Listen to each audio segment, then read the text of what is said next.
नमस्कार मित्रांनो, मी प्राध्यापक नितीन ज्ञानेश्वर फाकटकर, संपादक रोखोक मावळ।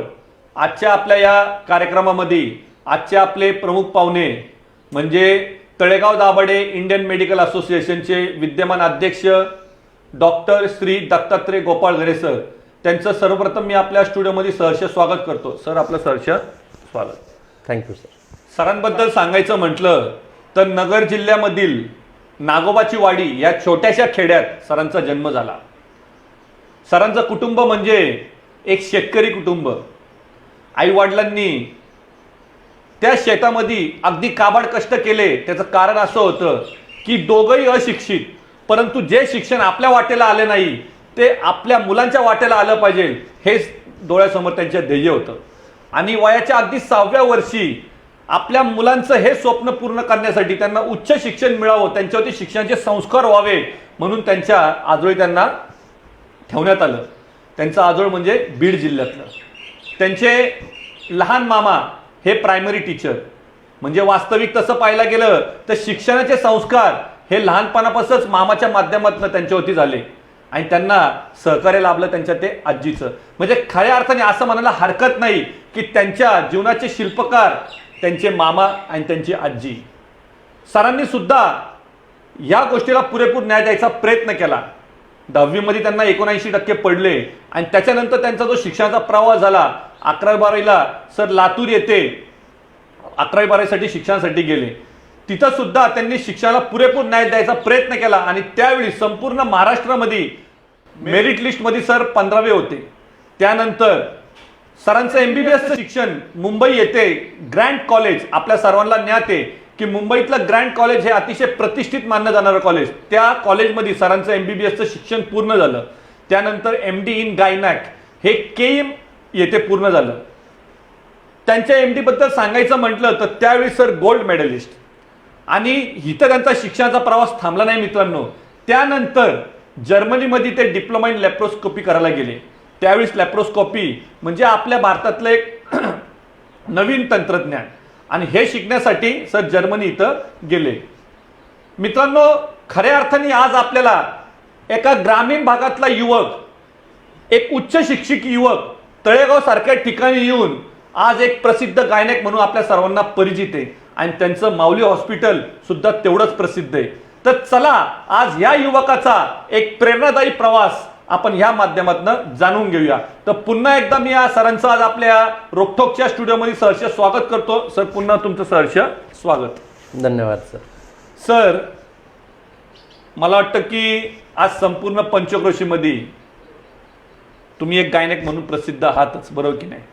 त्याबरोबर मी जसं उल्लेख केला मगाशी, Indian medical association Talegaon Dabhade ब्रांचचे तुम्ही अध्यक्ष सुद्धा म्हणून काम करता आणि त्याच्या पलीकडची ओळख म्हणजे एक सामाजिक बांधिलकी ठेवून वेळ पडली तर गोर गरिबांतला त्यांचं हित लक्षात घेऊन रुग्ण सेवा सुद्धा तुम्ही आज अनेक वर्ष या माध्यमातून करत आहात। तर मला वाटतं आज खास या डॉक्टर्स डे स्पेशल सिरीजमध्ये आज आम्ही तुम्हाला निमंत्रित केले। त्याचं कारण असं आहे की आज ग्रामीण भागातला युवक या पंचक्रोशीमध्ये येऊन स्वतःचा वैद्यकीय क्षेत्रामध्ये एक आगळा वेगळा ठसा निर्माण करतो।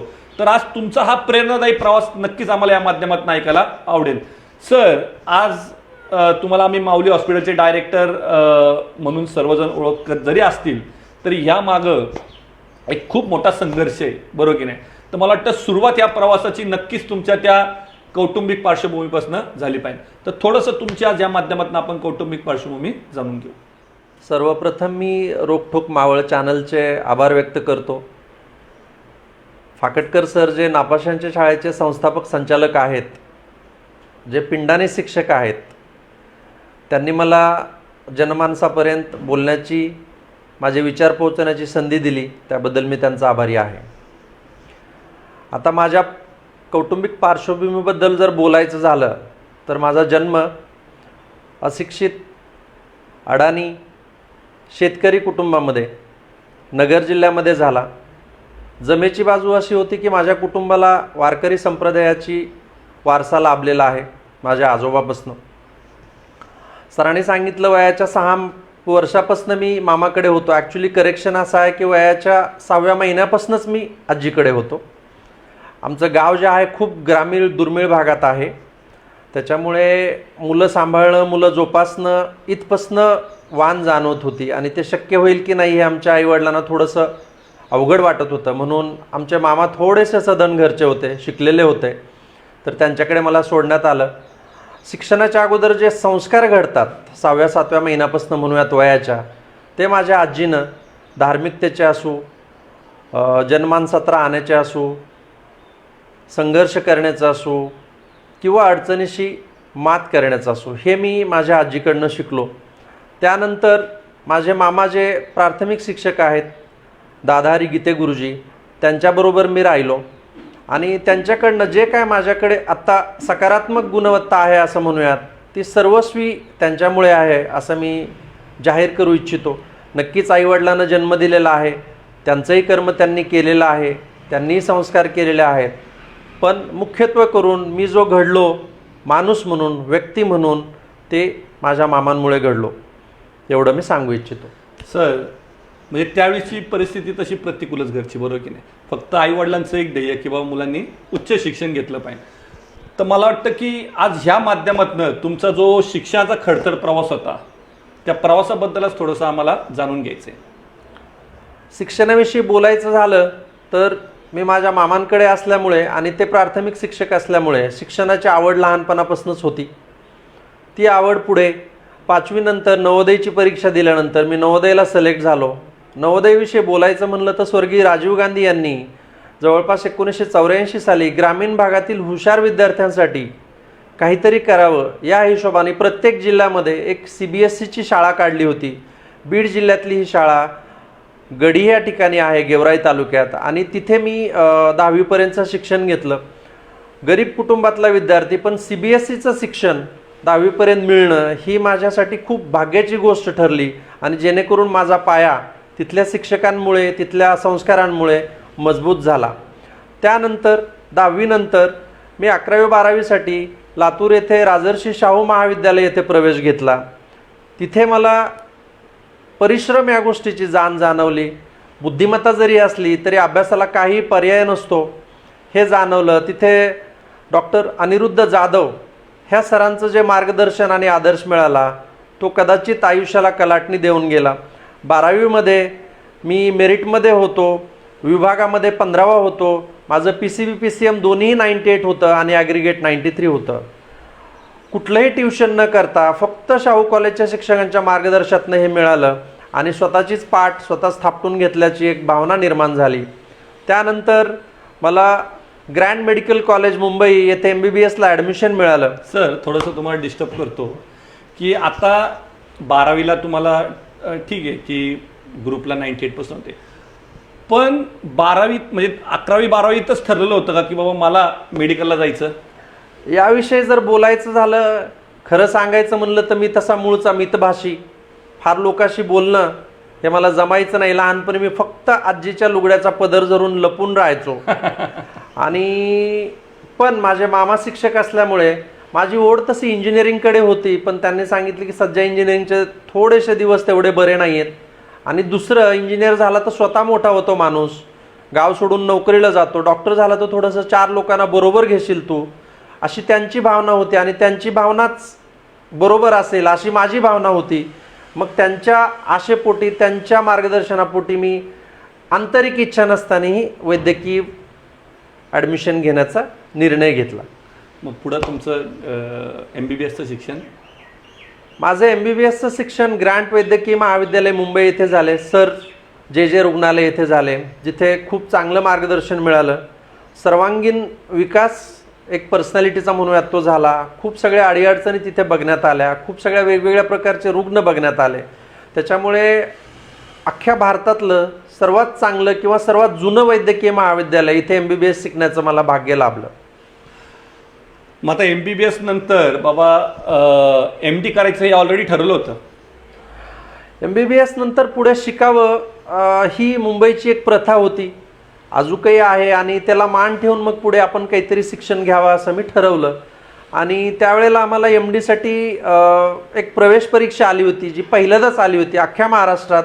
माझ्या बॅचच्या वेळी पहिल्यांदा ती वैद्यकीय परीक्षा झाली आणि त्या परीक्षेमध्ये मला खूप चांगले गुण मिळाले माझा रँक खूप चांगला आला आणि समाधानाची गोष्ट की मला जवळपास जी पाहिजे त्या ब्रँचमध्ये कुठल्याही मेडिकल कॉलेजला ॲडमिशन मिळत होतं पोस्ट ग्रॅज्युएशनसाठी MD तर मी जेच्या बरोबरच KM रुग्णालय जे आहे मुंबईमध्ये तिथे जाण्याचा एक मानस केला आणि तिथे स्त्रीरोग विभागामध्ये मला प्रवेश मिळाला. 2002 साली माझं MDचं शिक्षण KM हॉस्पिटल मुंबई येथे चालू झालं. त्यावेळेस तुम्ही गोल्ड मेडलिस्ट MD मध्ये.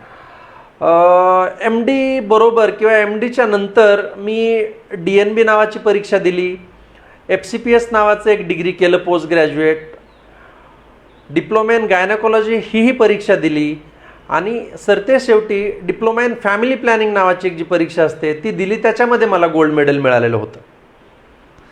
सर आता हा झाला तुमचा MD पर्यंतचा प्रवास, बरोबर की नाही? पण मला वाटतं की तुमचा शिक्षणाचा प्रवास इथं थांबला नाही. त्याच्यानंतर तुम्ही जर्मनीला डिप्लोमा इन लॅप्रोस्कोपी करायला सुद्धा गेले. तो प्रवास थोडासा. MD नंतर मला सुरुवातीला नायर हॉस्पिटल येथे लेक्चररचा जॉब मिळाला. तिथे स्वर्गीय डॉक्टर चंद्रशेखर हेगडे, दुर्दैवाने ते नाहीत आपल्याबरोबर आज, तर ते लॅप्रोस्कोपी करायचे आणि मी त्यांचा 3rd असिस्टंट असायचो. तर त्यांची ती उमेद 55-60च्या वयाला बघून असं वाटलं की आपल्याला पण नवीन काहीतरी शिकलं पाहिजे. त्यावेळेला दुर्दैवाने खूप सगळे ट्रेनिंग सेंटर इंडियामध्ये नव्हते लॅप्रोस्कोपीचे. त्यावेळेस हे तंत्रज्ञान तसं नवीनच इंडियामध्ये ते होतं, पण ट्रेनिंग सेंटर तेवढे नव्हते. जी लोक शिकून आले होते ती परदेशातनं शिकून आली होती आणि इंडियामध्ये त्या लेवलला शिक्षण नव्हतं. मग त्यानंतर मी त्यांची प्रेरणा घेऊन जर्मनीसाठी कील नावाचं जी युनिव्हर्सिटी आहे तर तिथे लॅप्रोस्कोपीसाठी जाण्याचा निर्णय घेतला. म्हणजे आता तुमचा जो शिक्षणाचा प्रवास मला वाटतं की सुरू झाला तुमच्या बीड जिल्ह्यामध्ये, बरोबर? 11वी-12वी झाली लातूरला, त्याच्यानंतर मुंबई आणि त्याच्यानंतर जर्मनी. हा एवढा सगळा प्रवास केला सर. ह्या माध्यमातून आज हे उच्च शिक्षणाला किती महत्त्व आहे, बरोबर की नाही? त्यावेळेस तुम्हाला ते माहीत होतं. तर ह्या माध्यमातून आज तुम्ही येणाऱ्या पिढीला या बाबतीत काय संदेश देणार सर? माझं एवढंच म्हणणं राहील की शिक्षण घेताना त्यातनं आपल्याला काय मिळेल ह्याचा फार विचार करू नये.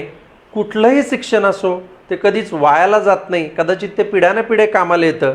शिक्षणासाठी बऱ्याचदा अडचणी तयार होतात, पण जर खरंच खूप इच्छा असेल तर त्याच्यावर परमेश्वर, निसर्ग, आप्तेष्ट, मित्र कंपनी नक्कीच मदत करून पुढे येते. मी सांगेल की जर्मनीला जाण्याच्या वेळी मी आयुष्यात पहिल्या वेळेला एक 2.5 लाखाचं पर्सनल लोन घेतलं होतं, जे खूप मोठा अमाऊंट झालं 2006 साली म्हणलं तर. पण मी माझी जी इच्छा होती ते शिकण्याची ती मात्र थांबवली नव्हती. एवढंच म्हणेल की शिक्षणाची जर आस असेल, आज धरली तर ती पूर्ण होते आणि पूर्ण करायलाच पाहिजे. तरुण वयात जर ती केली नाही तर नंतर कधी कधी खेद वाटतो. सर जर्मनीमध्ये तुमचं शिक्षण पूर्ण झालं, बरोबर? मग त्यानंतर तळेगाव दाभाडे ह्या शहरात येण्याचा योग कसा आला? तळेगावात येण्याचा योग तसं म्हणलं तर डेस्टिनी म्हणूयात आपण. मी मुंबईमध्ये होतो, नायर रुग्णालयात नोकरीला होतो. माझी ज्या डॉक्टर आहेत त्या पिंपरी चिंचवड महानगरपालिकेत नोकरीला होता. मी मुंबईमध्ये, ती पुण्यामध्ये, असा काहीतरी आमचा प्रवास झाला होता आणि विकेंड मॅरेज टाईपचं काहीतरी चाललं होतं. तर एक पर्याय होता की तिने सोडून मुंबईला येणं किंवा मी सोडून पुण्याला येणं. आता जी व्यक्ती थोड्याशा ग्रामीण भागात जन्मलेली आहे त्याला मुंबईशी फार अटॅचमेंट नाही वाटत राहण्यासाठी जन्मभर, म्हणून मी पुण्यात येण्याचा निर्णय घेतला. आणि सुरुवातीला मी सेवाधाम हॉस्पिटल तळेगाव इथे नोकरी करण्यासाठी आलो. एक वर्षभर नोकरी केल्यानंतर मायमार मेडिकल कॉलेजला जॉईन होण्याचा निर्णय घेतला. त्याचा तुम्ही त्याग करून आज मायमार कॉलेजला त्यावेळेस तुम्ही प्राध्यापक म्हणून जॉईन झाले. तो किस्सा थोडासा आम्हाला या मुलाखतीच्या माध्यमातून ऐकायचा आहे सर.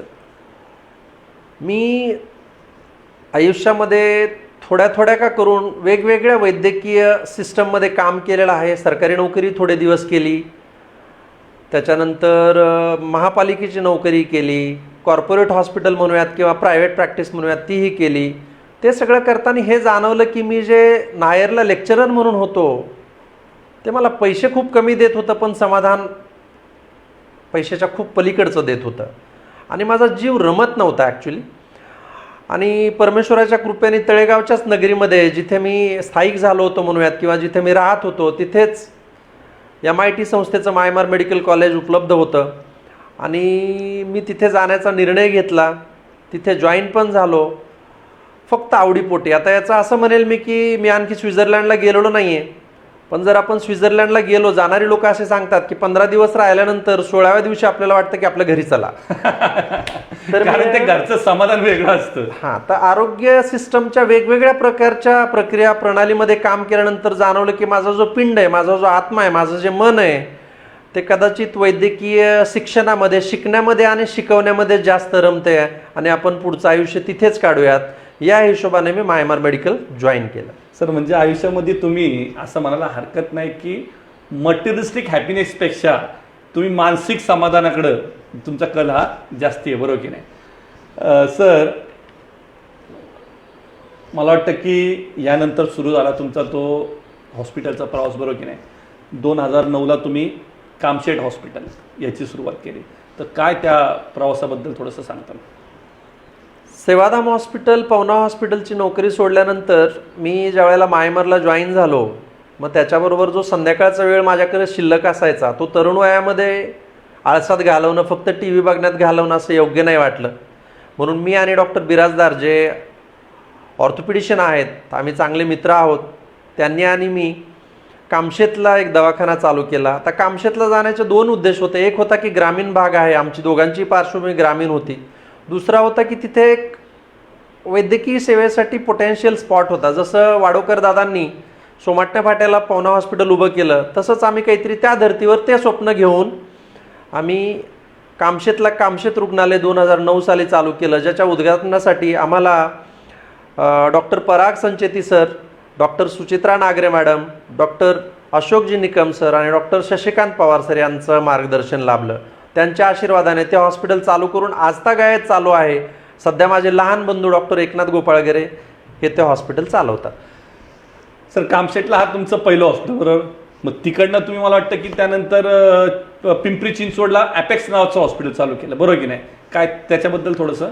कामशेतमध्ये ग्रामीण भागात काम करताना काही अडचणी जाणवल्या. असं जाणवलं की आपण जेवढं काही शिकलो आहे त्याचा तेवढा तिथे फायदा करता येत नाही आहे. सर्वच गोष्टी आपण तिथे बनवू इच्छित नाही किंवा लोक ते अफोर्ड करू शकत नाही किंवा त्याची समज पण नसते. मग डॉक्टर बिराजदार आणि मी मिळून आम्ही काळेवाडी फाटेला अपेक्स हॉस्पिटल हे एक मल्टीस्पेशालिटी हॉस्पिटल, ज्याच्यामध्ये फिजिशियन, ऑर्थोपेडिशियन, गायनॅक असं हॉस्पिटल चालू केलं. त्या हॉस्पिटलच्या उद्घाटनासाठी आम्हाला सिनियर संचेती सरांचा आशीर्वाद लाभला. आप्पा बारणे साहेबांच्या हस्ते पण त्याचं आम्हाला उद्घाटन करता आलं. योगेश बहेल साहेब त्याच्या उद्घाटनाला होते, जेणेकरून थोडासा आवाका जो होता आमचा कामशेतपासनं पिंपरी चिंचवड काळेवाडी फाट्यापर्यंत नेता आला आणि ग्रामीण आणि शहरी दोन्ही प्रकारच्या लोकांना आम्हाला सेवा देता आली. सर, मग आता अपेक्स हॉस्पिटलचं काय स्टेटस तुम्ही स्वतः सांभाळताय? अपेक्स हॉस्पिटल चालू आहे, पण ते आम्ही आता थोडंसं आउटसोर्स केलेलं आहे. मी स्वतः तळेगावात राहायला आल्यामुळे त्याची जी ओढाताण व्हायला लागली, खूप व्हायला लागली आणि ते मॅनेज करणं थोडंसं अवघड व्हायला लागलं. तर अपेक्स हॉस्पिटल चालू आहे, पण तो एक वेगळा ग्रुप चालवतो त्याला, असं मी अभिमानाने सांगेल. आणि सर, आता त्याच्यानंतर मला वाटतं की आज संपूर्ण पंचक्रोशीमध्ये ज्या हॉस्पिटलमुळे तुम्ही आज प्रसिद्ध आहात ते म्हणजे माऊली हॉस्पिटल. मला वाटतं त्याची स्थापना झाली 2011ला, बरोबर की नाही? तर मला सगळ्यात पहिला प्रश्न विचारायचा सर तुम्हाला, की असं कोणीतरी म्हटलेलं आहे की नावात काय, बरोबर की नाही? पण मी म्हणतो की या हॉस्पिटलच्याच नावात सर्वस्वी, बरोबर की नाही, की माऊली हॉस्पिटल, माऊली. तर मला तुम्हाला या माध्यमातून प्रश्न विचारायचा की या हॉस्पिटलचं नाव माऊली ठेवण्यामागं कारण काय? एकदम मुळाशी जर जायचं झालं, मी सुरुवातीलाही नमूद केलं की तसं माझं कुटुंब हे वारकरी संप्रदायातलं आहे. माऊली ह्या शब्दालाच खूप मोठं आदर आहे आपल्या महाराष्ट्रामध्ये. त्याच्यानंतर सुदैवानी आळंदीच्या जवळ, खूप जवळ आपण इथे आहोत माऊलीच्याच आशीर्वादाने. आणि त्या उपरांत स्त्रीरोग आणि प्रसूती हा जो विभाग आहे आरोग्यसेवेतला, त्याच्याशी माय माता माऊली हे शब्द खूप साजेसे आहेत. आणि एक अंतकरणाला वाटलं की आपण काहीतरी वेगळं नाव ठेवूयात किंवा साजेसं नाव ठेवूयात, आणि या तिन्ही गोष्टीमुळे आम्ही माऊली हॉस्पिटल असं नाव ठेवण्याचा निर्णय घेतला. आणि जे माझे पार्टनर आहे डॉक्टर टिळे सर, त्यांनी त्याला दुजोरा दिला आणि आम्ही माऊली हॉस्पिटल चालू केलं. सर, काय या हॉस्पिटलबद्दल आज काय थोडंसं त्याची काय स्पेशालिटी काय आहे, किंवा थोडंसं विस्तृतपणे आज थोडंसं आम्हाला या माध्यमातून जाणून घ्यायला आवडेल? माऊली हॉस्पिटलची स्थापना किंवा सुरुवात आम्ही 2011मध्ये केली. त्याच्या सुरुवातीलाच त्यावेळेसचे विद्यमान आमदार बाळा बेगडे साहेब यांच्या हस्ते उद्घाटन झालं. स्वर्गीय डॉक्टर भोगे सर, आदरणीय सिनियर वाडोकर सर, अशा बऱ्याच मंडळीचा आम्हाला त्या उद्घाटनाला आशीर्वाद भेटला. त्यानंतर आमचा प्रवास चालू झाला. एक 2000-2500 स्क्वेअर फीटमध्ये भाड्याच्या जागेमध्ये नम्रता ग्रुपचं शांताई सिटी सेंटर इथे आम्ही ते चालू केलं. शैलेशभाई शहा, दीपकभाई शहा, संतोषजी खांडगे, स्वानंदजी खांडगे यांच्या मार्गदर्शनाने आम्हाला ते करता आलं. त्याच्यात आमची भरभराटही झाली म्हणूयात. आम्हाला लोकांचे आशीर्वाद लाभले, सदिच्छा लाभल्या, आम्ही लोकांपर्यंत पोहोचू शकलो. आज स्थितीला आम्ही अराऊंड एक 10,000 स्क्वेअर फीटमध्ये mother and child care centre असं चालवतो आहेत, ज्याच्यामध्ये वंध्यत्व निवारण, प्रसूती, दुर्बिणोद्वारी शस्त्रक्रिया, IUI लॅबोरेटरी, NICU ह्या सगळ्या गोष्टी आम्ही करण्यात आल्या. आमच्याबरोबर आम्हाला टिळेसर आणि आम्हाला नंतर डॉक्टर प्रफुल्ल काशीद हे बालरोग तज्ज्ञ हेही जॉईन झाले आणि डॉक्टर युवराज बडे जे फिजिशियन आहेत हेही आमच्याबरोबरच असतात. त्यामुळे आम्हाला एक पूर्णत्वाची भावना येते. आणखी जास्त गोष्टी आम्ही तिथे करू इच्छितो, पण त्या हळूहळू करू इच्छितो. आणि जे पूर्वी इथून NICUसाठी पुण्याला जायला लागायचं ते थोडंसं आता थांबलेलं आहे. आणि क्रिटिकल केअर जे असतं, ज्याच्यामध्ये थोड्याशा सिरियस माता असतात, त्यांना दवाखान्यात ॲडमिट करून घेण्यासही धाडस वाढलं, कारण की डॉक्टर युवराज बडे आमच्याकडे 24 तास सेवा देतात. मला वाटतं की तुमची कौटुंबिक पार्श्वभूमी जाणून घेतली, शिक्षणाचा प्रवास जाणून घेतला, हॉस्पिटलचा प्रवास आपण आता थोडक्यात पाहिला, बरोबर की नाही. मला वाटतं की या प्रत्येक टप्प्यावरती आयुष्याच्या अशा बऱ्याच व्यक्ती भेटत असतात, त्यांच्याकडनं आपण काहीतरी शिकत असतो, बरोबर की नाही. तर या आयुष्याच्या प्रत्येक टप्प्यावरती असं काय तुम्हाला प्रत्येक व्यक्तीकडनं काय आणि कोणत्या त्या व्यक्ती की ज्यांच्याकडनं तुम्हाला शिकायला मिळालं सर? मूळतः सुदैवाने माझं नाव आईवडिलांनी दत्तात्रय ठेवलेलं आहे. दत्तात्रयाला दत्तगुरू असंही म्हणतात. पण जर आपण थोडंसं मायथॉलॉजीमध्ये गेलो तर दत्तात्रयाचे 24 गुरु होते असं म्हणतात. तर माझ्याकडे नक्की 24पेक्षा मोठी लिस्ट आहे, कारण की मी कलियुगातला आहे. लिस्ट थोडी लांब आहे, पण ऐकावी अशी माझी इच्छा आहे, कारण की ते श्रेय त्यांना गरजेचं आहे. माझी सर्वात पहिली गुरु जर म्हणलं तर माझे आईवडील म्हणेल. आईवडील अडाणी असले तरी त्यांनी मला वाईटाची संगत ठेवू नको, कोणाचं वाईट करू नको जाणतेपणे, हे शिक्षण दिलं.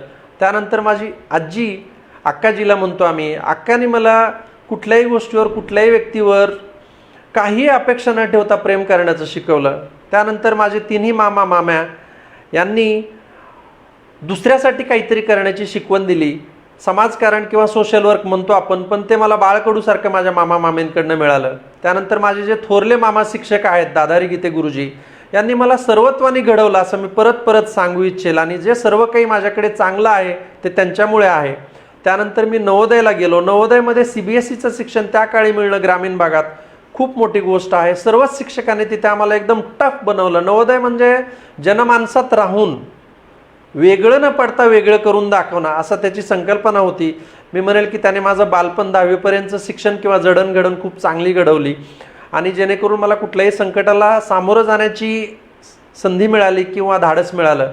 11वी-12वीमध्ये शाहू कॉलेजमध्ये परिश्रमाची मला जाण झाली आणि अभ्यास केल्यामुळे मला चांगले मार्क्स मिळू शकले आणि चांगल्या कॉलेजला ॲडमिशन मिळालं. ग्रँड वैद्यकीय महाविद्यालय इथं सर्व शिक्षकवृंद, सर्व डॉक्टर, सर्व नर्सेस, सर्व मामा मावशी यांच्याकडनंही निस्वार्थीपणे रुग्णासाठी काय करायचं असतं सरकारी दवाखान्यात हे कळालं. KM हॉस्पिटल येथे माझे जे पोस्ट ग्रॅज्युएट टीचर आहेत डॉक्टर निरंजन मायदेव, त्यांच्या शब्दातच मायदेव आहे, ते माझे मायबाप पण होते आणि देवरूपी लाभले. त्यांनी मला जनसेवा किंवा रुग्णसेवा यात देण्यासाठी पारंगत केलं. याबरोबर मी डॉक्टर पूर्णिमा सातोस्कर मॅडम यांचे नाव घेऊ इच्छितो. त्यांचंही मला खूप मार्गदर्शन लाभलं. वैद्यकीय क्षेत्रामध्ये पंक्च्युअलिटी काय असते मी सातोस्कर मॅडमकडनं शिकलो. त्यानंतर पुढे जर आलं तर तळेगावामध्ये आल्यानंतर कृष्णकांत वाडोकर सर, सत्यजित वाडोकर सर, वर्षा वाडोकर मॅडम यांच्यामुळे आपणही प्रॅक्टिस करू शकतो, रुग्णसेवा खाजगीमध्ये देऊ शकतो हे कळालं. त्यांचाही मी त्यासाठी ऋणी आहे. त्यांना गुरुस्थानी ठेवतो. त्यानंतर मी मायमार वैद्यकीय महाविद्यालय जॉईन केलं. आता मायमार हा मोठा वटवृक्ष आहे किंवा माईर संस्थेचं एक छोटंसं युनिट आहे. मायमारमध्ये गेल्यानंतर तिथे प्राध्यापक डॉक्टर विश्वनाथ कराड सर यांची एक संकल्पना आहे मूल्य शिक्षण किंवा व्हॅल्यू बेस्ड एज्युकेशन. हा माझ्या आयुष्यातला परमोच्च पॉईंट म्हणेल किंवा कळस म्हणेल. डॉक्टर विश्वनाथ कराड सरांची जी संकल्पना आहे मूल्य शिक्षण किंवा व्हॅल्यू बेस्ड एज्युकेशन, हे मी शिकतोय आणि शिकवतोय आणि शिकत राहील आणि शिकवत राहील आणि आयुष्यभर हे करण्यामध्ये मला सर्वात मोठं समाधान राहील. तर एवढ्या सगळ्या मंडळीचं म्हणजे माझ्या आईवडिलांपासून आदरणीय डॉक्टर विश्वनाथ कराड सर इथपर्यंतच्या लोकांना मी गुरुस्थानी ठेवतो. मला वाटतं की आज सरांनी ज्या त्यांच्या भावना व्यक्त केल्या, प्रत्येक टप्प्यावरती त्यांना ज्या व्यक्तीं गुरुस्थानी लाभल्या, आज त्या सगळ्यांचंच ऋण त्यांनी या मुलाखतीच्या माध्यमातून व्यक्त केले.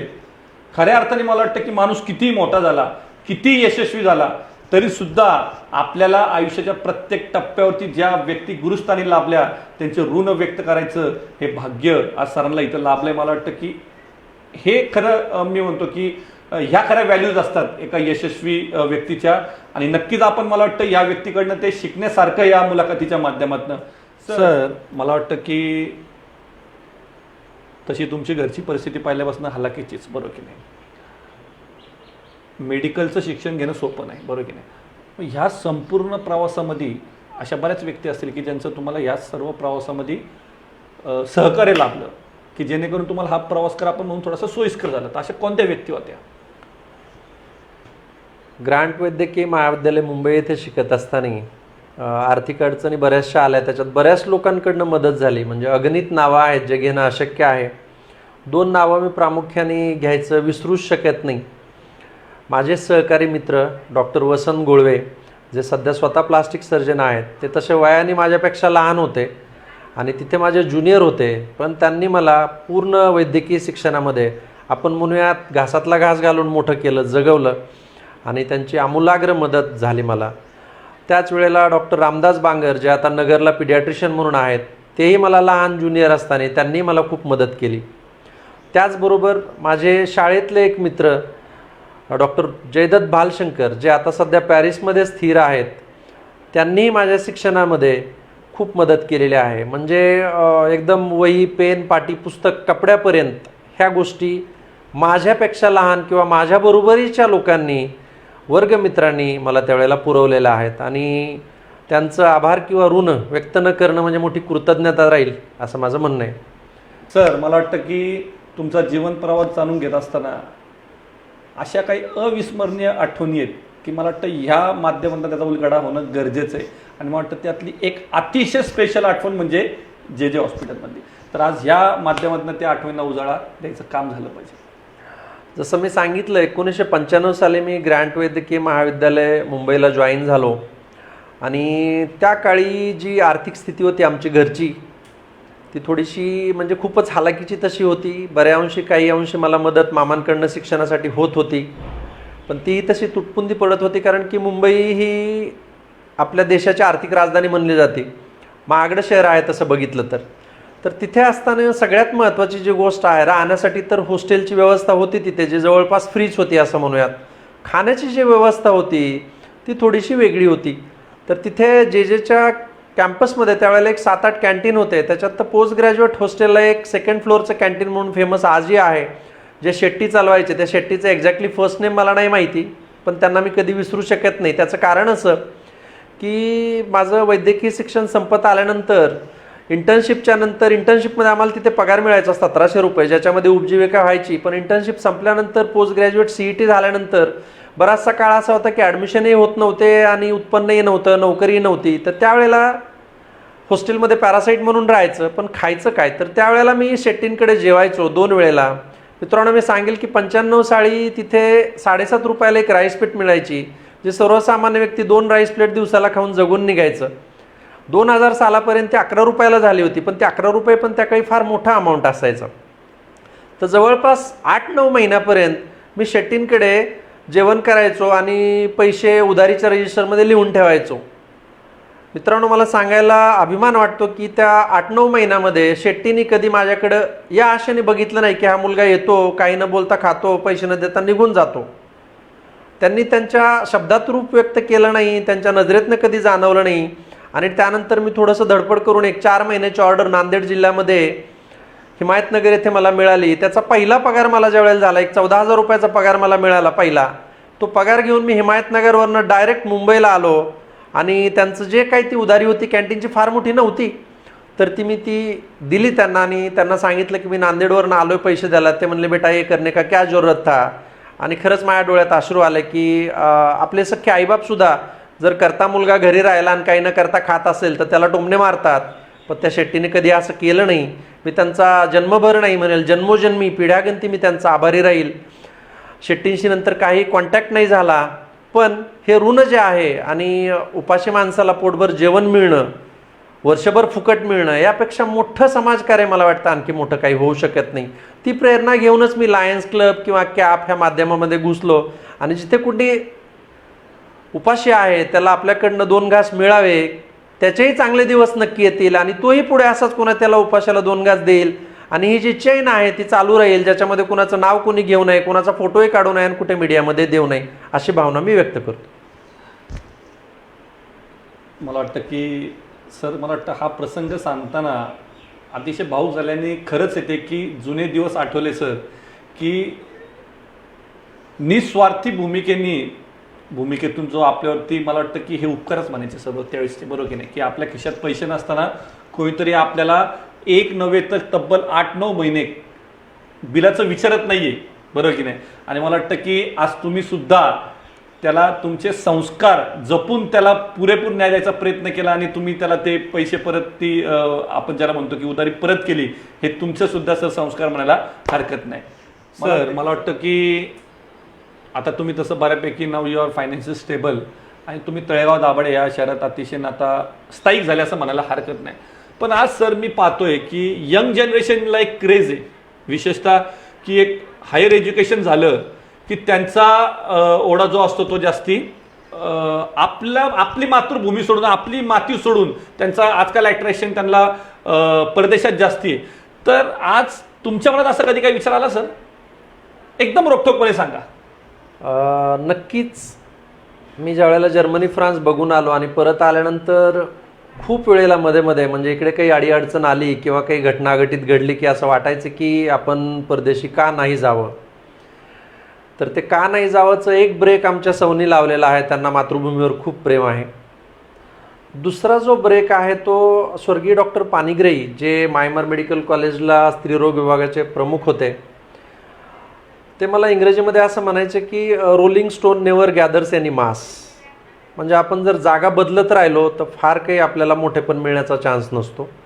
एक दुसरी एक त्यांची शिकवण मला अशी होती की नवीन जागी जाऊन गोष्टी ॲडजस्ट करणं अवघड होतात, अडचणी सगळीकडेच असतात.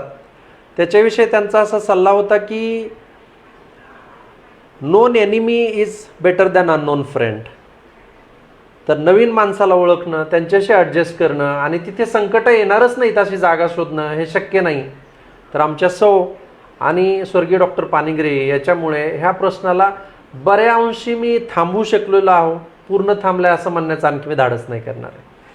मला वाटतं की सरांचं हे सगळं ऐकलं की सर वैद्यकीय क्षेत्रामध्ये असून सुद्धा जीवनाचं तत्वज्ञान सर अगदी योग्य प्रकारे तुम्ही मांडता आणि खऱ्या अर्थाने तरुणांना एक दिशा द्यायचं या माध्यमातून काम करत असता.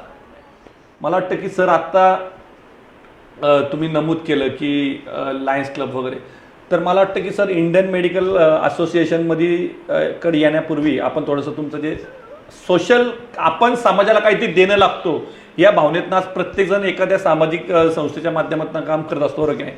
आज तुम्ही तळेगाव दाभाडे लायन्स क्लबचे एक ॲक्टिव्ह मेंबर आहात, बरोबर की नाही. तर थोडंसं त्याबद्दल काय तुमचं, म्हणजे काय तुम्ही सांगणार आज? माझा दवाखाना शांताई सिटी सेंटरमध्ये आहे, ज्याचे शिल्पकार शैलेशभाई आणि दीपकभाई आहेत असं मी म्हणेल, नम्रता ग्रुपचे.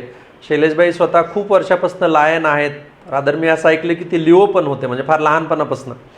तर त्यांचं सारखं मला म्हणणं असं आहे की तुम्ही आमच्याबरोबर या. बऱ्याचशा मीटिंग, त्यांच्या ॲक्टिव्हिटी मी अटेंड करायचो मेंबर नसतानाही, आणि हळूहळू मला त्याची ओढ लागली. साहजिकच मी असं म्हणलं की संगती जर चांगली असेल तुम्हाला, तो बरोबर चांगलं वाईट आपल्या मनाला कळतं आणि आपण त्याच्यापैकी चूज करतो आणि त्याच्याकडे वळले जातो. लायन्स क्लबमध्ये दीपकभाई शाह असोत, शैलेशभाई शाह असोत, बाकी सर्व मेंबर्स असोत, हे ज्या पद्धतीने निस्वार्थी पद्धतीने काम करतात जनमानसात जाऊन, मग ते विद्यार्थ्यांसाठी सायकली असो, बेघरांसाठी आसरा असो, अनाथांसाठी अनाथाश्रम असो, भुकेल्यांसाठी जेवण असो, पोलिसांसाठी जॅकेट असो, काही आहे म्हणजे अगणित ॲक्टिव्हिटी करतात. मी तर म्हणजे त्या म्हणेल की समुद्राचा एक थेंब आहे. ते ज्या पटीत गोष्टी करतात त्याच्या मी खूपच कोपऱ्यामध्ये आहे. फक्त एवढंच आहे की मला अभिमान आहे मी त्यांच्या संगतीत आहे. आणि मला थोडं ना थोडं काही ना काही फुलाची पाकळी मावळातील जनतेसाठी म्हणू किंवा आणखी कोणी गरजू म्हणू यांच्यासाठी करण्याची लायन्स क्लबच्या थ्रू संधी लाभते. त्याबद्दल मी त्या सगळ्यांचाही आभारी आहे. डॉक्टर अमित कुलकर्णी जे लायन्स क्लबचे अध्यक्ष राहिलेले आहेत, जे IMAचे अध्यक्ष राहिलेले आहेत, डॉक्टर भंडारी सर आहेत.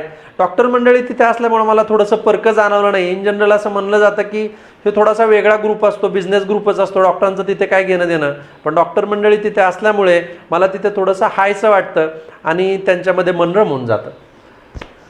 सर मला वाटतं की हे झालं तुमचं सोशलबद्दल, बरोबर की नाही. पण मला वाटतं की तुमच्या आयुष्याचा एक मी म्हणून महत्त्वाचा घटक म्हणजे इंडियन मेडिकल असोसिएशन आहे. त्या Indian medical association Talegaon Dabhade शहराच्या ब्रांचचे तुम्ही आज विद्यमान अध्यक्ष आहे.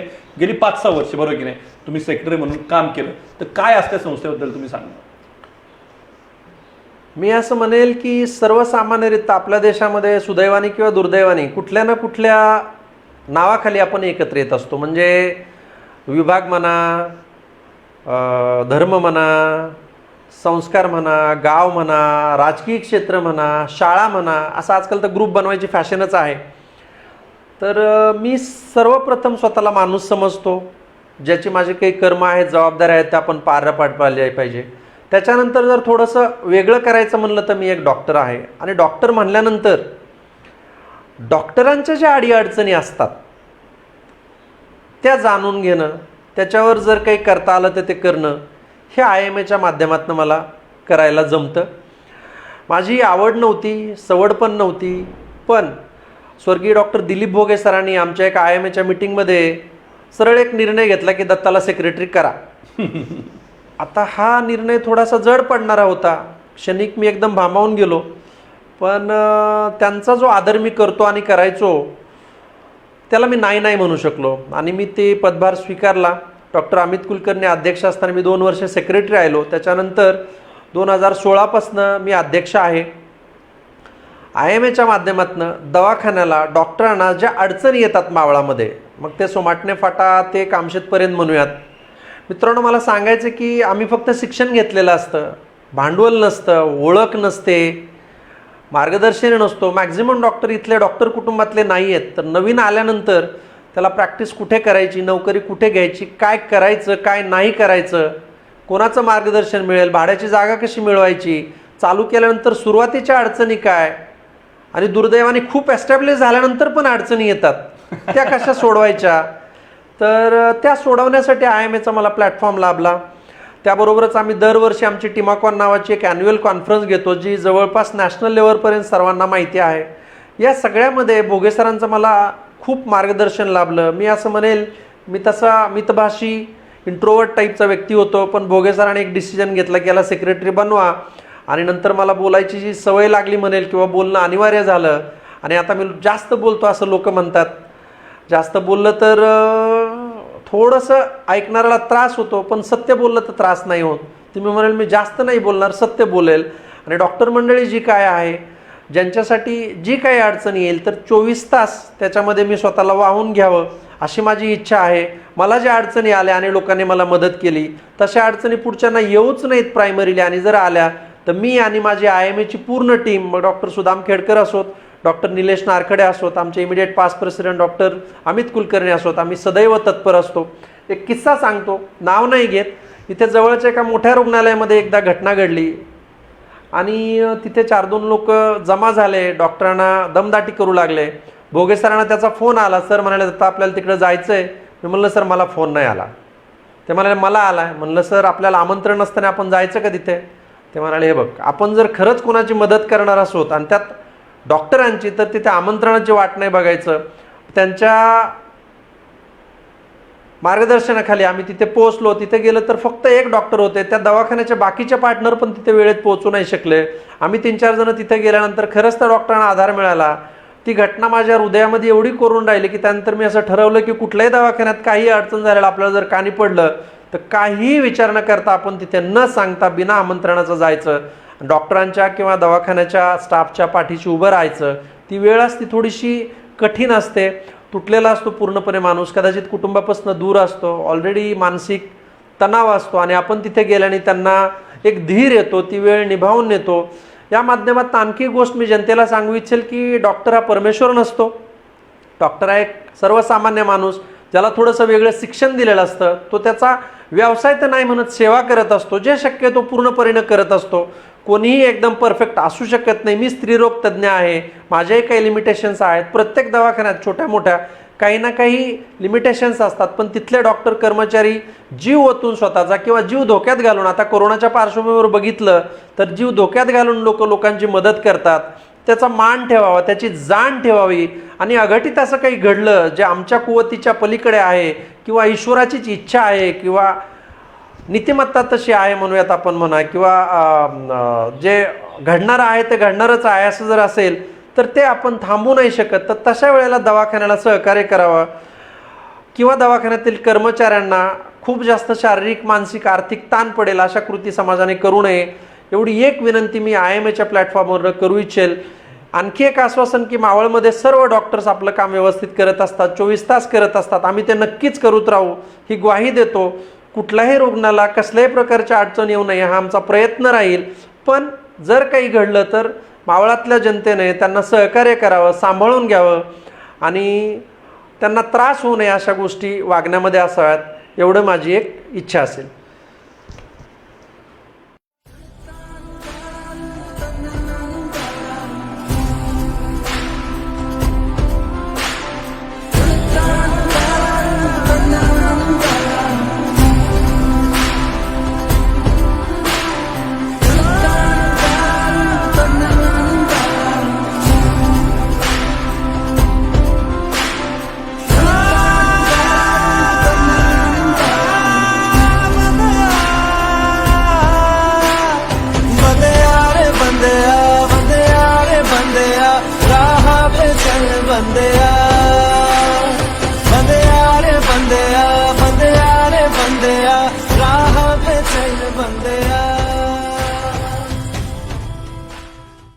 सर, मला वाटतं की आपल्या रोखोकच्या माध्यमातून जनतेच्या मनात जे आहे ते नक्कीच आपण या माध्यमातून पुढे आणण्याचा प्रयत्न करत असतो.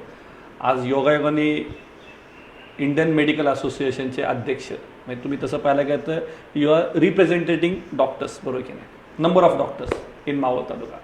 तर मला वाटतं या माध्यमातून तुम्हालाच हा प्रश्न विचारणं योग्य राहील जे जनतेच्या मनात आहे, अगदी रोखोकपणे, की आज जनतेच्या मनात अशी एक भावना झालेली आहे की मेडिकल प्रोफेशन जे आहे ते कुठतरी व्यावसायिकरणाकडे वळतंय. प्रश्न माझा योग्य सर? प्रश्न नक्कीच योग्य आहे, हा जनतेच्या मनातला प्रश्न आहे, साजेसा पण आहे. त्याचं उत्तर मी तुम्हाला एकदम सखोल देऊ इच्छितो, कारण की त्याचं उत्तर माझ्याकडे आहे. आता हा प्रश्न आहे की आरोप आहे हे पहिल्यांदा आपण जाणून घेऊयात. माझ्या मते हा फक्त प्रश्न नाही, हा आरोप आहे. ह्या प्रश्नाचं उत्तर असं राहील की सध्याच्या काळामध्ये, कलियुगात म्हणूयात आपण किंवा नजीकच्या काळामध्ये, कुठलंही क्षेत्र व्यावसायिकरणापासून दूर झालेलं नाही आहे. शिक्षण क्षेत्र म्हणूयात, व्यवसाय म्हणूयात किंवा राहिलेली सर्व क्षेत्र. आता जर समाजामध्ये सगळीकडेच व्यावसायिकरण असेल किंवा समाजच आम्हाला जर व्यावसायिक म्हणत असेल, जे आम्ही स्वतःला सेवा म्हणतो, तर ते व्यावसायिकरण काही अंशी झालेलं आहे. त्याच्यामध्ये जी भर पडलेली आहे ती म्हणेल की कॉर्पोरेट सेटअप ज्या वेळेला उतरले, म्हणजे मोठे मोठे बिझनेस ग्रुप ज्या वेळेला दवाखाने काढायला लागले, त्यांनी त्याच्यामध्ये मोठं भांडवल गुंतवलं आणि त्यांना त्याच्यातनं रिटर्न्स पाहिजे होते. अशा वेळेला थोडंसं हे गोष्टी चालू झाल्या की व्यावसायिकरण झालं. त्या पुढची बाजू असं म्हणेल की इवन ग्रामीण भागामध्ये लोकांना खूप उच्च कोटीची तत्पर अशी सेवा पाहिजे असते. उच्च कोटीची आणि तत्पर सेवा माफक दरामध्ये देणं थोडंसं अवघड असतं. साधा आपण हॉटेल इंडस्ट्री घेतली तर रस्त्यावरचा एकदम चवदार चहा 2 रुपयाला 5 रुपयाला मिळतो, तोच तुम्ही 3 स्टार 5 स्टारला गेल्यावर 400-500 रुपयाला पिता. चव चहाची कदाचित तीच असते. त्याच पद्धतीनं दवाखान्यामध्ये पण छोट्या दवाखान्यात सेवा जरी चांगली मिळाली तरी हॉस्पिटलबरोबर हॉस्पिटॅलिटी जर इम्प्रूव्ह करायची असेल तर मात्र तिथं खर्च वाढतो आणि तो जनतेला कदाचित मान्य करायला लागेल जर आपल्याला सेवा इम्प्रूव्ह करायची असेल. हा एक भाग झाला. दुसरा असा आहे की नवनवीन जर इक्विपमेंट आणायचे असतील, वेगवेगळी जर उपचारं आणायची असतील, जे भारतातले असोल परदेशातले असोल, जे आता आवश्यक आहेत. 10-15 वर्षापूर्वी बघितलं तर किती सिटी स्कॅन मावळामध्ये होते, किती MRI होते, आता ते आहेत. पूर्वी एखाद्या हेड इंजुरीच्या माणसाला इथून पुण्यात सिटी स्कॅनला जायला लागायचं, आता ते इथेच होतं. त्याचा खर्च पडतो पण त्यांनी वेळ वाचतो, जीव वाचतो. खर्च जो झाला आहे तो भरून निघू शकतो. वेळ गेलेला आणि जीव गेलेला मात्र परत मिळत नाही. तर मी एवढंच म्हणेल, मावळ डॉक्टर्सचा मी सदस्य आहे, इंडियन मेडिकल असोसिएशनचा अध्यक्ष आहे, मायमार वैद्यकीय महाविद्यालय इथे मी प्राध्यापक आहे, डॉक्टर भाऊसाहेब सरदेसाई रुग्णालय येथे मी उपवैद्यकीय अधीक्षक आहे. या सर्वाच्या माध्यमातून म्हणेल की जर आम्हाला तुम्हाला समाजाला चांगली सेवा द्यायची असेल तर त्याची माफक किंमत, योग्य त्याचा जो दर असतो तो आपल्याला मान्य करायला लागेल. चांगली सेवा नक्कीच मिळेल पण ती एकदम मोफत मिळणं थोडंसं अवघड आहे. नक्कीच वैद्यकीय व्यवसायाचं खूप पराकोटीचं व्यावसायीकरण होणं हे मात्र मला मान्य नाही आहे. तर ते आमच्या सगळ्याकडनं होणार नाही आहे. ती मात्र आम्ही काळजी घेऊयात आणि सर्वांना माफक दरात तत्परतेची 24 तास सेवा मिळेल असं मी आश्वासन देतो. आणि तुमचा आरोप स्वीकारत योग्य उत्तरासह परत करतो. मला वाटतं की सरांनी आज त्यांच्यासुद्धा भूमिका मांडण्याचा प्रयत्न केला आहे. सर, येणाऱ्या काळात आमच्या रोखोकची एकच याच्यातनं एक तुम्हाला विनंती राहील की तुम्ही सगळ्या गोष्टी ज्या मांडल्या की तुम्हाला जर चांगली सर्व्हिस पाहिजे असेल तर तुम्हाला त्याचं you have to pay for it, बरोबर आहे. याचं कुठेतरी एक बॅलन्स येणाऱ्या काळात नक्कीच तुमच्या माध्यमातून होईल हीच अपेक्षा व्यक्त करतो. आणि आपण पुढे जाऊया. सर, मला वाटतं की आत्तापर्यंत आपण हा सगळा जो प्रवास पाहिला तर येणाऱ्या काळामध्ये कारण आज आम्ही तुमचा जो प्रवास पाहिला की ग्रामीण भागातनं एक युवक येतो आणि या वैद्यकीय क्षेत्रातलं तो उच्च शिक्षण घेतो आणि आज तळेगाव दाभाडे सारख्या ठिकाणी आज माऊली हॉस्पिटलच्या माध्यमातून मी म्हणेन की चांगल्या प्रकारची वैद्यकीय सेवा देण्याचा प्रयत्न करतो आणि मी म्हणेन याला रुग्णांची सेवा करण्याचा तो प्रयत्न करतो. सर, तर मला वाटतं आज हा तुमचा जो एवढा मोठा एक्सपिरियन्स आहे क्षेत्रातला, तर येणाऱ्या विशेषतः ग्रामीण भागातल्या या फील्डमध्ये येणाऱ्या तरुणांना तुम्ही आज आमच्या रोखोकच्या माध्यमातून काय संदेश देणार? मी स्वतः ग्रामीण भागातला आहे, ग्रामीण भागाशी माझी नाळ जोडलेली आहे. म्हणूनच तुम्ही जर बघितलं की मी 11 वर्ष मुंबईत राहून जर्मनी फ्रान्सहून परत येऊन तळेगावात स्थायिक झालेलो आहे. इथली हवा चांगली आहे, इथले लोक चांगले आहेत. फक्त एवढंच म्हणेल की मी ग्रामीण भागातील विद्यार्थ्यांनी कुठलंही जर ध्येय मनाशी धरलं, मग ते काहीही असो, कुठल्याही व्यवसायाशी निगडीत असो, कुठल्याही शिक्षणाशी असो, त्याची जिद्द सोडू नये. अडचणी जरी आल्या तुम्ही तरी तुमचा उद्देश जर क्लिअर असेल तर खूप सगळी लोक तुम्हाला मदत करायला उभी असतात. आपला उद्देश क्लिअर असावा. सातत्याने हळूवार प्रामाणिकपणे केलेले जे प्रयत्न असतात ते नक्कीच तुम्हाला यशाच्या उंचीवर नेण्यापेक्षा मी म्हणेल समाधानाच्या उंचीवर नेऊन ठेवतात. आणि ते कुठल्याही वेळेला कोणीही तुमच्याकडनं चोरून नेऊ शकत नाही किंवा कोणीही ते तुमच्यापासून दूर करू शकत नाही. तर आपलं जे ध्येय आहे, मग ते प्रगतशील शेतकरी होणं असो, डॉक्टर होणं असो, इंजिनियर होणं असो, शिक्षक होणं असो, ते आपण उराशी नक्की बाळगावं. त्याच्यासाठीच माणसाचा जन्म आहे. आणि त्याच्या दृष्टीनं हळूवारपणे योग्य मार्गदर्शन घेऊन, आता तर सोशल मीडियामध्ये कामापेक्षा जास्त मार्गदर्शन मिळतं जे कधी कधी माणसाला भरकटावून नेतं. तर योग्य मार्गदर्शन घेऊन योग्य प्रयत्न करून ते समाजाला परत अर्पण करण्याच्या भावनेने आपण काम केलं पाहिजे, जेणेकरून आपलं आयुष्य, आपल्या कुटुंबाचं आयुष्य, आपल्या आजूबाजूचं आयुष्य आपल्याला सुधारता येऊ शकतं. मला वाटतं सरांनी योग्य असा संदेश येणाऱ्या विशेषतः ग्रामीण भागातल्या युवकांना या माध्यमातून देण्याचा प्रयत्न केला आहे. मला वाटतं की आपली मुलाखत आता कन्क्लुडिंग राऊंडकडे जात असताना सरांच्या सौ त्यासुद्धा आज एक डॉक्टर आहे, त्यांनासुद्धा मी आज आपल्या स्टुडिओमध्ये निमंत्रित करतो.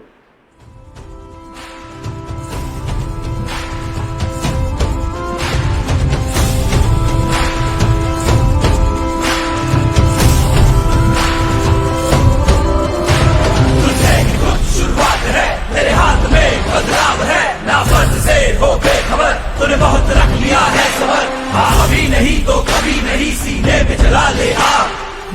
बंद कर दी बंदया अब उठ जरा तू जा.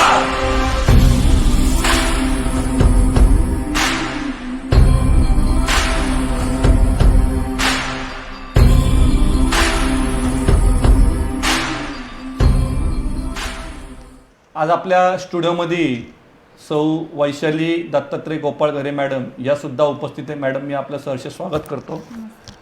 मॅडम, आपण भूलतज्ञ बरोबर की नाही? मला वाटतं की रॅपिड राऊंडकडे जात असताना मॅडम विश्लेषण अजिबात करायचं नाही, फक्त रॅपिड उत्तर द्यायचं आहे. आता मला वाटतं की सरांचा एवढा संघर्ष झाला आहे बरोबर की नाही? नगरवरून लातूरवरून मुंबई, मुंबईवरनं जर्मनी आणि जर्मनीवरनं तळेगाव. आता सर कुठेतरी सेटल आहे बरोबर की नाही?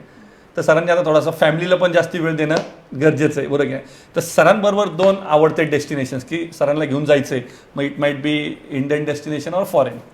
महाबळेश्वरला जायला आवडेल किंवा मग कुलू मनाली वगैरे.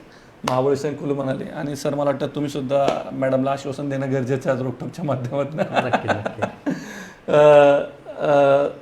सर, आत्तापर्यंत आयुष्यामध्ये 2 मिळालेल्या तुम्हाला प्रेशियस गिफ्ट्स. मला जे आयुष्यात 2 प्रेशियस गिफ्ट मिळाला. 1987 साली माझे मामा गीते गुरुजी यांनी मला एक HMTची घडी दिली होती, ज्याची 460 रुपये किंमत होती त्या काळी, आठवते.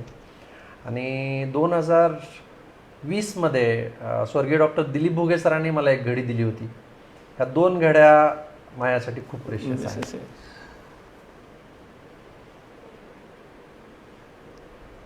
मॅडम, 2 आवडते चित्रपट. एक आहे खबरदार आणि दुसरा किल्ला. अरे वा. सर, 2 आवडते डिशेस. भेंडी फ्राय आणि पिझ्झा. अरे बापरे. मॅडम, मला वाटतं की आता सरांचा सगळाच प्रवास अगदी गोड झाला आहे सुरुवातीपासून या मुलाखतीमध्ये बरोबर की नाही? सर सुद्धा एक व्यक्तीच आहे बरोबर की नाही? सर काही 100% परफेक्ट नसतीलच. तर सरांचा एक न आवडणारा स्वभाव गुण. फोन केल्यानंतर काय होतं की 2 शब्द बोलेपर्यंत हा आणि नंतर मग सर फोन ठेवून देतात. पुढचं काय बोललंय हे सरांना माहित पण नसतं.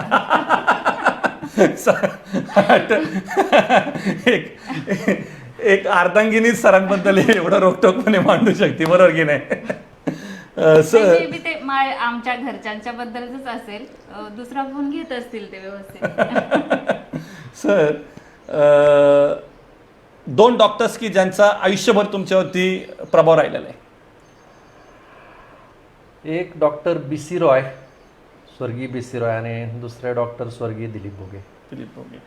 मला वाटतं की सरांचा हा संपूर्ण प्रवास आज आपण आज इथे मांडण्याचा प्रयत्न केला. नक्कीच येणाऱ्या काळामध्ये तरुण पिढी सरांकडनं ही प्रेरणा नक्की घेईल. सर, जाता आमच्या रोखोकला शुभेच्छा या उपक्रमाला. फाकटकर सरांनी जो काही हा उपक्रम चालू केलेला आहे त्याला मी असं म्हणेल की खूप सगळं सक्सेस या हिशोबाने की ज्या काही मुलाखती ते घेतात आणि जनमानसात पोहोचवतात, त्याच्या जनमानसाला, मावळच्या जनतेला, नव्या अख्ख्या जगाला फायदा हो. या पार्श्वभूमीवर मी माझी स्वतःची एक त्रिसूत्री ठरवलेली आहे, जी मी पाळण्याचा प्रयत्न करतो. त्या त्रिसूत्रीचे 3 शब्द असे आहेत: प्रयत्न, मर्यादा आणि कृतज्ञता.